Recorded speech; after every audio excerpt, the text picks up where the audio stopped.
En tout cas, on le voit, c'est un sujet hyper délicat. Dans votre enquête, Sylvain, la tension est palpable, surtout à Bobigny. Vous avez vous-même subi des pressions, des menaces lors du tournage. Est-ce que vous pouvez nous raconter ça? C'est vrai que quand on enquête sur le secteur associatif, on n'imagine pas qu'on va avoir des réactions comme celle-là. C'est-à-dire que j'ai effectivement été suivi à la sortie de certaines réunions publiques.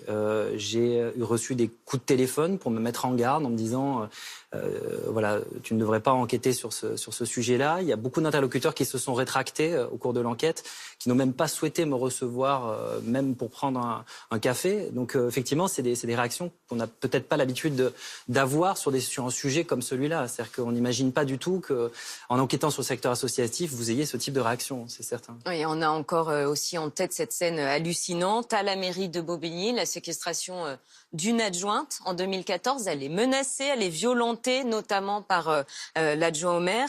Ce climat de terreur, il est toujours d'actualité sur place ? En tout cas, on le ressent dans les témoignages que l'on a pu recueillir, c'est-à-dire qu'effectivement, même encore aujourd'hui, il y a effectivement un climat de terreur à la mairie de Bobigny, ce qui est très surprenant.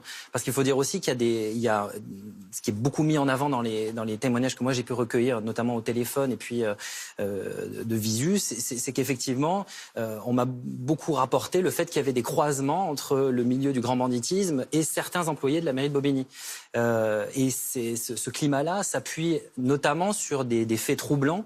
Il se trouve par exemple qu'en début d'année, en janvier, un braqueur chevronné a été arrêté au volant d'une voiture et que cette voiture appartenait à un employé de la mairie de Bobigny. Donc effectivement, c'est très difficile de savoir si ce climat effectivement se fonde sur des faits réels ou si c'est juste de l'ordre de la rumeur. Mais en l'occurrence, dans ce cas-là, c'est quelque chose de tangible, quoi.